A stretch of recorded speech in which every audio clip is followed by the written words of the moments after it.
من الشيطان الرجيم بسم الله الرحمن الرحيم اقرأ باسم ربك الذي خلق.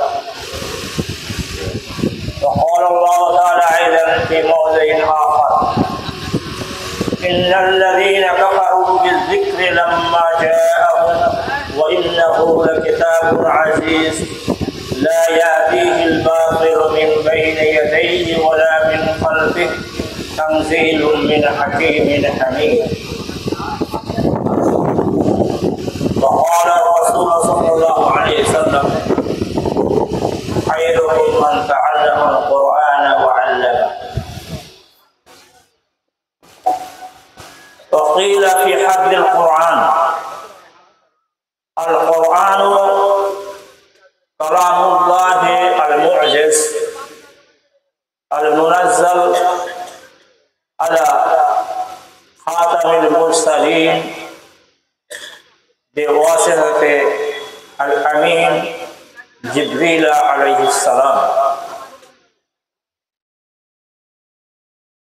المتعبد بتلاوته المخطوط في المصاحف المنقول إلينا بالتواتر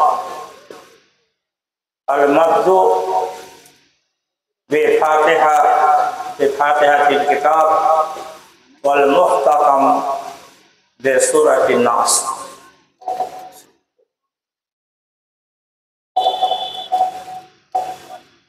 جاء في حديث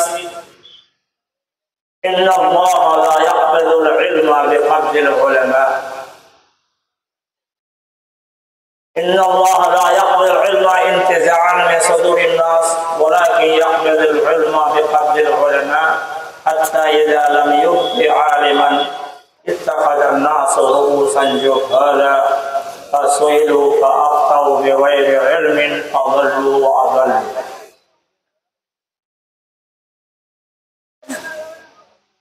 মাননীয় স্টেজ এবং নিচে সমস্ত ওলামায়ে কেরাম এবং শ্রদ্ধাবিন্দুগণ, যিনাদের স্টাডি আছে, কোরআনের চর্চা আছে, হাদিসের চর্চা আছে, ওনারা আপনারা বিষয়বস্তু বুঝে ফেলেছেন। বলার উদ্দেশ্য আল্লাহ রাসূল সাল্লাল্লাহু আলাইহি ওয়াসাল্লাম মরার আগে মুসলমানদের দুটি বস্তুর দিকে ইশারা করে বলেছেন, তৃতীয় জিনিস ছিল না। বলেছিলেন তারাক্তু ফীকুম আমরাইন লান তাযিল্লু মা তামাসসাকতুম বিহিমা কিতাবাল্লাহি ওয়া সুন্নাতি। একমাত্র দুটি বস্তু, দুইটি জিনিস, দুই জিনিসই আমাদের জন্য, মুসলমানদের জন্য জাবসায়ে হায়াত, দস্তুর, ল রাখা হয়েছে। তৃতীয় জিনিস নেই ইসলামে। একটি হয়েছে কোরআন মাজিদ, দ্বিতীয়টি হচ্ছে তার ব্যাখ্যা। কোরআন শরীফের ব্যাখ্যা, বিশ্লেষণ, সেই হাদিস। যেমন কোরআন শরীফ মিন জানিবিল্লাহ, আল্লাহ রাব্বুল আলামিনের তরফ থেকে এসেছে, মিনাল ওয়াহি আল মাতলু, কাযালিকা হাদিসুন নববী মিনাল ওয়াহি হে ওয়ালাকিন্নাহু গায়রুল মাতলু। এই দুইটি জিনিসের মধ্যে একটি সংক্ষিপ্ত সময়ে আমি কোরআন শরীফ সম্পর্কে ছোট্ট মতো আলোচনা করব। এই কোরআন শরীফের জিনিস কি, কোরআন মাজিদ কি। আমাদের এই অত্র এলাকাতে যতদিন পর্যন্ত বাংলা ভাষা বলা হয়, আমার দীর্ঘ টাইমের তাজরবা, আফসোস, দুঃখের বিষয়, আমরা শিক্ষিত ভাইদের মুখ থেকেও আমরা শুনতে পাই না যে তারা কোরআন শরীফ পড়তে জানে। কিন্তু যাদের ভাষা উর্দু, যাদের ভাষা মারাঠি, মহারাষ্ট্রে মুসলমান সব ছেলেরা, সব শিক্ষিত ভাইরা কোরআন শরীফ পড়তে জানে। যেমন বেগুসরাই বিহারের মধ্যে আব্দুল মাকিন সালাফির একটা বডিগার্ড ছিল কিশোরগঞ্জে।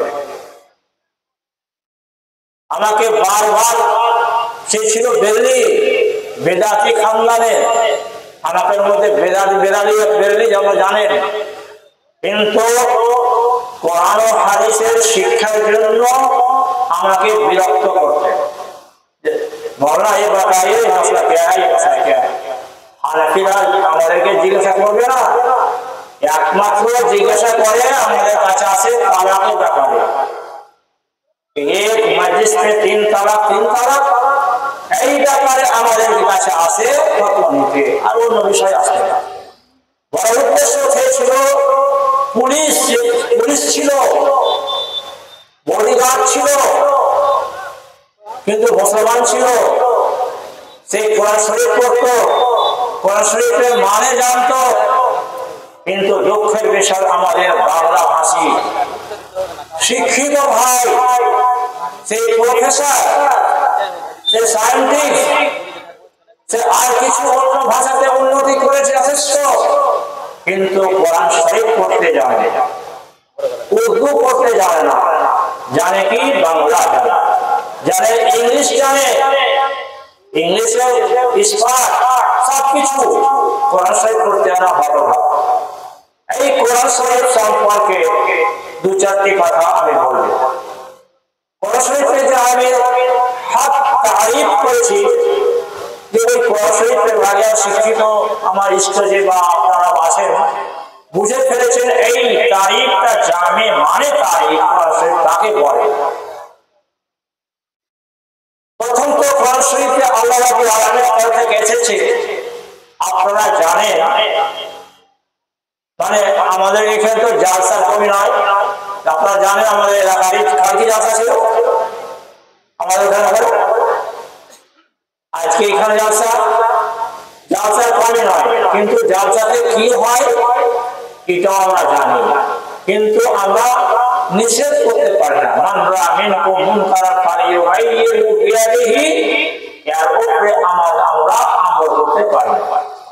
কেউ যদি বলে তারা আমল করে না। কিন্তু ইমাম জুহরি রাহিমাহুল্লাহ, ইমাম বুখারী রাহিমাহুল্লাহ আলাইহি বুখারীতে নিয়ে এসেছে 3টি কথা নিয়েছে, যে আল্লাহ রাব্বুল আলামিনের কাজ, নবীদের কাজ এবং পাবলিকের কাজ কি। তিনি বলেছেন আল্লাহর কাজ কি ইরশাদ, নবীদের কাজ তাবলীগ, পাবলিকের কাজ তাসলিম। আল্লাহ রাব্বুল আলামিন নবী পাঠাচ্ছেন, রাসূল আম্বিয়াদের কাজ কি, সেই কথাগুলোকে পৌঁছা দেওয়া, তাবলীগ করা উম্মতের কাছে। পাবলিকের কাজ, উম্মতের কাজ হলো সেটাকে অ্যাকসেপ্ট করা, গ্রহণ করা। এই বলতে কেন গ্রহণ করব, এটা এইরকম হওয়া উচিত ছিল, এই ধরনের হওয়া উচিত ছিল, এই ধরনের কেন হলো না, আপনার প্রতিবাদ করার ক্ষমতা নেই, দরকার নেই। মুসলমান এটা নীতি নয়। বুঝা গেল? আল্লাহ কাজ হলো ইরশাদ, রাসূল নবী পাঠানো কাজ আল্লাহ। এবং নবীদের কাজ কি ছিল, আদম আলাইহিস সালাম থেকে শেষ নবীর কথা, তাদের কথা হলো যে ওই কথাগুলোকে, আল্লাহর বাণীকে, হাদিস হোক বা কোরআন হোক, প্রত্যেক নবীর জমানাতে কিতাব পুস্তক এসেছে, ওইগুলোকে পাবলিকের কাছে পৌঁছা দেওয়া ওনার কর্তব্য, দায়িত্ব ছিল, সাবজেক্ট ছিল। এবং পাবলিকের কাজ ছিল কি, সেটাকে গ্রহণ করা, অ্যাকসেপ্ট করা। লিমা আনজালতা, এই কথা বলা উচিত না, কেন আল্লাহ পাঠাইলেন, কেন আল্লাহ দিলে, এই ধরনের কথা বলা উচিত নয় মানুষকে, মুসলমানকে। কারণ যে উসুলে তাফসীর একটা সাবজেক্ট আছে, আমরা পড়াই ছাত্ররাকে উসুলে তাফসীর, সেই তাফসীরে উল্লেখ রয়েছে আসমান থেকে যতগুলো পুস্তক এসেছে আপনার তো কমপক্ষে আমরাই জানি যে শেষ নবীর ওপরে শেষ পুস্তক এসেছে, তার নাম হলো কোরআন মাজিদ, না কেমন? কোরআন শরীফ। তার আগে সেকেন্ড লাস্ট নবী গত হয়েছেন ঈসা আলাইহিস সালাম, এবং বনু ইসরাইলের লাস্ট নবী, নবীদের মধ্যে সেকেন্ড লাস্ট নবী, ওনাকে পুস্তক দেওয়া হয়েছিল কোরআনের মতোই, তার নাম ছিল ইনজিল। তিনার আগে এক নবী গত হয়েছিলেন, ওনাকে দেওয়া হয়েছিল কে? তাওরাত, ইনজিল, তাওরাত, আবার জাবুর, এই ধরনের সোহফে ইব্রাহিম, সোহফে মুসা, অনেক পুস্তক এসেছে। এই কিতাবে লেখা রয়েছে 104টি পুস্তক আসমান থেকে এসেছে। এগুলো তাফসিরে উলামায়ে মুফাসসিরিন, উলামায়ে মুফাসসিরিন কেরামগণ লিখেছেন 104টি পুস্তক। একটি 4টি পুস্তকের মধ্যে সারাংশ সবকিছু শর্টে চলে এসেছে 4টি পুস্তকে, সেই হলো কোরআন মাজিদ, তাওরাত, ইনজিল, জাবুর। এই 4টি পুস্তকের সংক্ষেপে সমস্ত জিনিস চলে এসেছে কোরআন। এবং কোরআন মাজিদের আখেরি নবী, শেষ নবী মুহাম্মদ সাল্লাল্লাহু আলাইহি ওয়াসাল্লামের উপরে অবতীর্ণ হয়েছে 114টা সূরা আছে। সবাই জানি 114টা সূরা। 114টা সূরা সকল আদম আলাইহিস সালাম থেকে পুস্তকের সংক্ষেপে কোরআন মাজিদ। এবং 114টার মধ্যে 113টার কথা সব ফাতিহাতে এসেছে।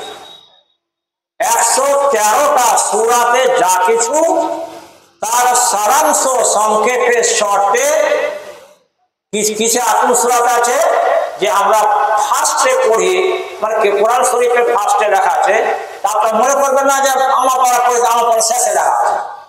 কোরআন শরীফের প্রথম সূরা, সেই সূরা ফাতিহা, অনেক নাম আছে, ওই সূরাতে সকল জিনিস চলে এসেছে। ওই জন্য এই সূরা ফাতিহাকে সাবুল মাসানি বলা হয়েছে, সাবুল মাসানি বলা হয়েছে। এবং এই সূরা না পড়লে নামাজ হবে না, না ইমামকে পড়তে হবে, মুক্তাদিকে পড়তে হবে, এবং মুনফারিদকে পড়তে হবে। ইমাম তো বুঝতে পারলাম যে যা ইমাম হবে আগে বাড়বে তাকে পড়তে হবে সূরা ফাতিহা, তার পিছনে যা মুক্তাদি থাকবেন তখন তাকে পড়তে হবে। সূরা ফাতিহা না পড়লে নামাজ হবে না, যে সত্য সহি মাযহাব। এবং একাই যদি নামাজ পড়ে মুনফারিদ তাকেই পড়তে হবে। এই সূরা না পড়লে নামাজ হবে না। এই দিকে লক্ষ্য রেখে কোরআন শরীফের প্রথম আয়াত যে সম্পর্কে আমাদেরকে আমরা প্রায় জানি, আমি তাকে রিভাইজ করছি, ফাযাক্কির ফাইন্না যিকরা তানফাউল মুমিনিন হিসাবে কোনো নতুন কথা নয়। এই যে কথা, প্রথম কথাগুলোর মধ্যে বলছি, আপনারা জানেন ইকরা বিসমি রাব্বিকাল্লাযী, 5টি আয়াত একমাত্র এক ফাঁস নাযিল হয়েছিল, না কেমন? নবী করিম সাল্লাল্লাহু আলাইহি সাল্লামের গায়ে হেরাতে অবতীর্ণ হয়েছিল, নাযিল হয়েছিল 5টি আয়াত। প্রথমে ফার্স্ট আয়াত এই 5টি। ওই সময়তে নবী করিম সাল্লাল্লাহু আলাইহি সাল্লাম উমর মুবারক ছিল 40 বছর। 5টি আয়াত। শেষ আয়াত কোনটি? শেষ আয়াত সম্পর্কে সঠিক মসলা, সঠিক রায়, রাজে মসলা, রাজে কল হলো কি ওয়াত্তাকু ইয়াওমান তুরজাউনা ফীহি ইলাল্লাহ, না কেমন? সূরা বাকারার, সূরা বাকারার আয়াত। এই আয়াতটি লাস্ট। এবং ইকরা বিসমি রাব্বিকাল্লাযী, সূরা আলাকের 5টি আয়াত ফার্স্ট। এই সময়তে নবী করিম সাল্লাল্লাহু আলাইহি ওয়াসাল্লাম গায়ে হেরাতে বসেছিলেন। ওই সময়তে 5টি আয়াত আর শেষ আয়াত। কয় বছরে নাযিল হয়েছিল কোরআন শরীফ? আমাদের ইতিহাসকে সংক্ষেপে প্রত্যেক মুসলমানকে জানা দরকার। এত জালসা হয়েছে, নায়েব জালসা, খুতবা হয়েছে, একটা জালসাতে কয় লক্ষ টাকা খরচ হচ্ছে। গত বছর জালসাতে আমাদের গ্রামে আমাকে সভাপতি করেছিলেন। এই বছর আমি সভাপতি ছিলাম, আমার নাম লেখা হয়েছে, আমি আসতে পারিনি। এর আগেও ডক্টর হর্ষউদ্দিন আমাদের গ্রামে সকল এলাকার লোক আমরা সবাই জানি, উনি বলেছিলেন 80 লক্ষ টাকা খরচ হয়েছে জালসাতে। 80 লক্ষ টাকা খরচ নাই আমাদের মহাশয় জালসাতে। উনি বাজেট যখন হিসাব করে বললেন, এই 80 লক্ষ টাকা নয়, এরা অর্ধে 40 লক্ষ টাকা মাসায় দান দিয়ে দাও তোমরা, জালসা লোক গ্রামের বাসীরা জালসা করবার দরকারই নেই। কি হিসাবে যা কিছু নেই হিসাব ক্যালকুলেটর করে বলেছেন, কত বিস্তারিত জেনে দেবেন। চিন্তা করেন, এত ভুরি ভুরি জালসায় খুতবা আর নাইট জালসা আর বড় জালসা হচ্ছে, কিন্তু আমরা উপকৃত কি হচ্ছি? পাবলিক কি শুনছে? বক্তাদের মুখে কি আসছে জানছেন আপনার সকলে? ওই দিকে লক্ষ্য রেখে আজকে মুনফারিদ জালসাটা কেমন, আজকে সভা মুনফারিদ ওই জালসা থেকে আলাদা। বলতে চাচ্ছিলাম, প্রথম আয়াত এবং শেষ আয়াত কোরআন শরীফের আমরা জানতে পারলাম। কয় বছরে কোরআন শরীফ অবতীর্ণ হয়েছে নবী কারীম সাল্লাল্লাহু আলাইহি ওয়াসাল্লামের উপরে? 23 বছরে। স্টার্ট হলো গারে হেরাতে, শেষ আয়াত সূরা বাকারার মধ্যে আছে ওয়াত্তাকু ইয়াওমান তুরজাউনা ফিহি ইলাল্লাহ। এই আয়াতটি শেষ আয়াত রাজে কোরআন হিসেবে 23 বছরে এসেছে। কিন্তু যদি কেউ প্রশ্ন আপনারা করতে পারেন, কিন্তু একইবারে কোরআন শরীফ নাযিল হয়েছে, এটাও একটা মশলা। সেই আয়াত রয়েছে কি ইন্না আনজালনাহু ফি লাইলাতিল কদর। এই যে আয়াতে রয়েছে একবার কোরআন শরীফ নাযিল হয়েছে, সেই হলো আজ থেকে নিয়ে লয়ে মাহফুজ থেকে নিয়ে বাইতুল ইজ্জা আসমানে, দুনিয়াতে শেষ আসমানে তার ব্যবস্থা রয়েছে কোরআনকে সংরক্ষিত করার জন্য, হেফাজতের জন্য।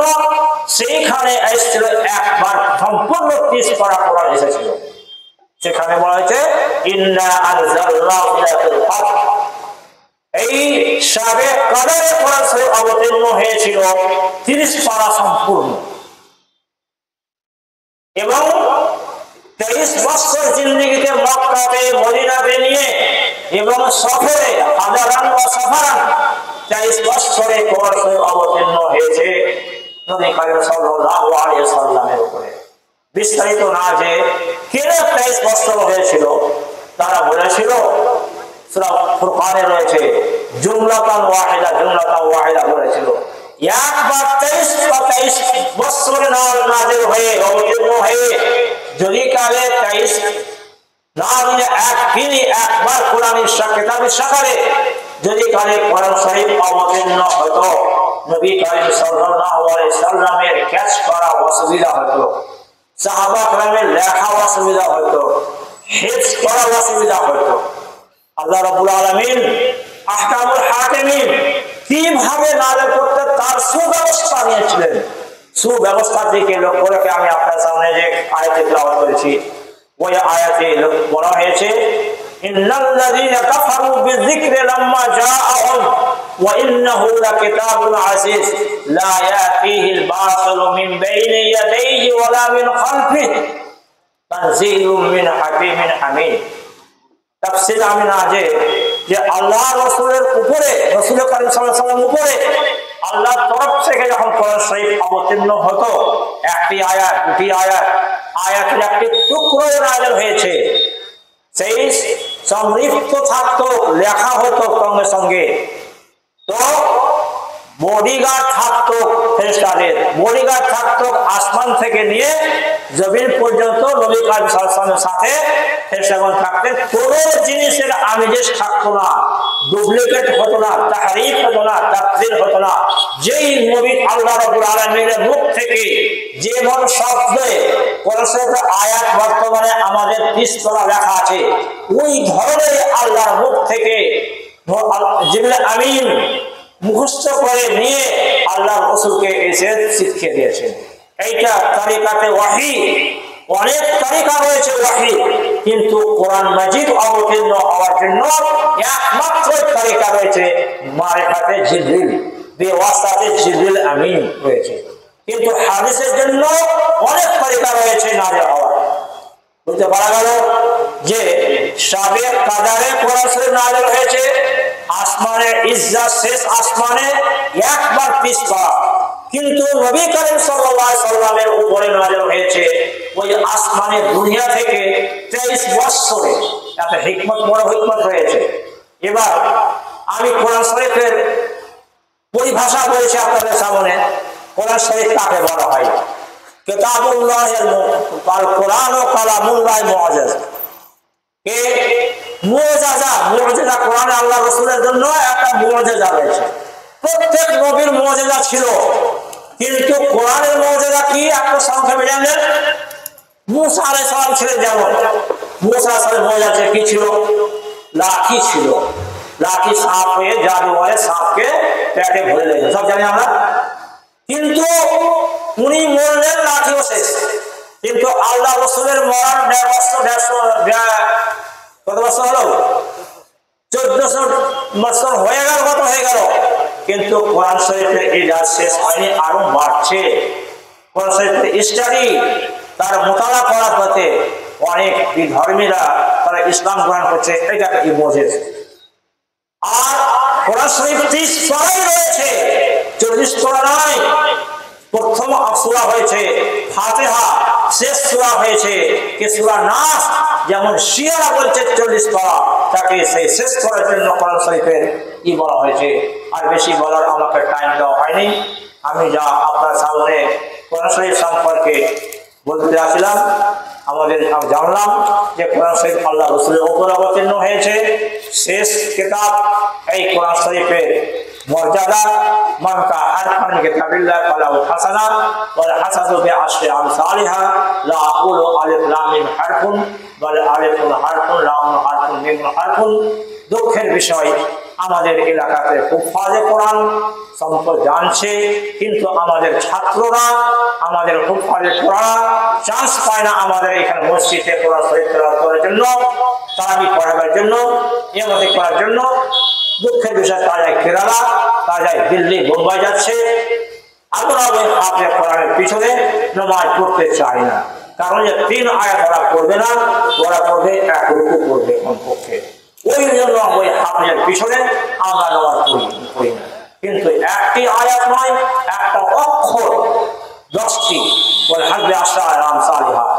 আমরা আশা করছি, এখানে আমি এটি করছি যে আল্লাহ রাব্বুল আলামিন যেন আমাদেরকে কোরআন শরীফ বুঝা এবং শিক্ষার হেফজ করা এবং তার মানে অর্থ জানার জন্য আমরা আপনার চেষ্টা করি।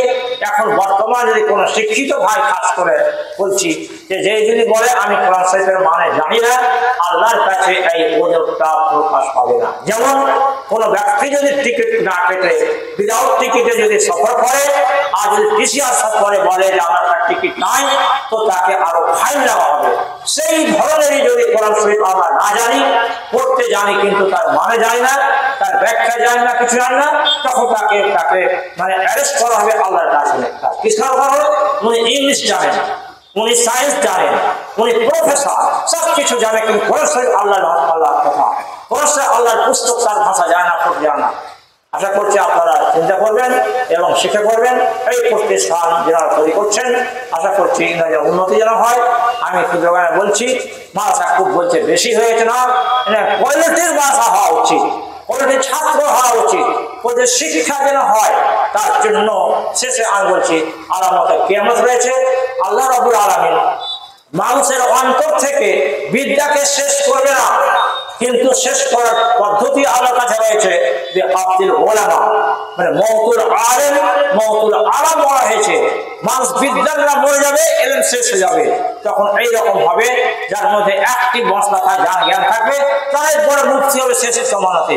ওই ধরনের আগে আগে আমরা মাদ্রাসাটা প্রতিষ্ঠান বড় করা এবং ভালো ছাত্র তৈরি করা, তারা যেন আলেম হয়, আমেল হয় এবং তারা ভালো পণ্ডিত যেন হয় এবং ছাত্রকে জ্ঞান দিতে পারে। যার মধ্যে জ্ঞান নেই, কি দিবে? ওই জন্য আশা করছি আপনারা পাঠানোর চেষ্টা করবেন এবং তার হাত দিয়ে তাকে সহযোগিতা আপনার এলাকার লোক করবেন। এখানে আমি এদিক হচ্ছি আল্লাহ রাব্বুল আলামিন যেন আমরা সকল এই সমস্ত ক্ষুদ্র জ্ঞানের কথা বললাম আমল করা আমাকে এবং সকলকে আমল করা তৌফিক দান করেন।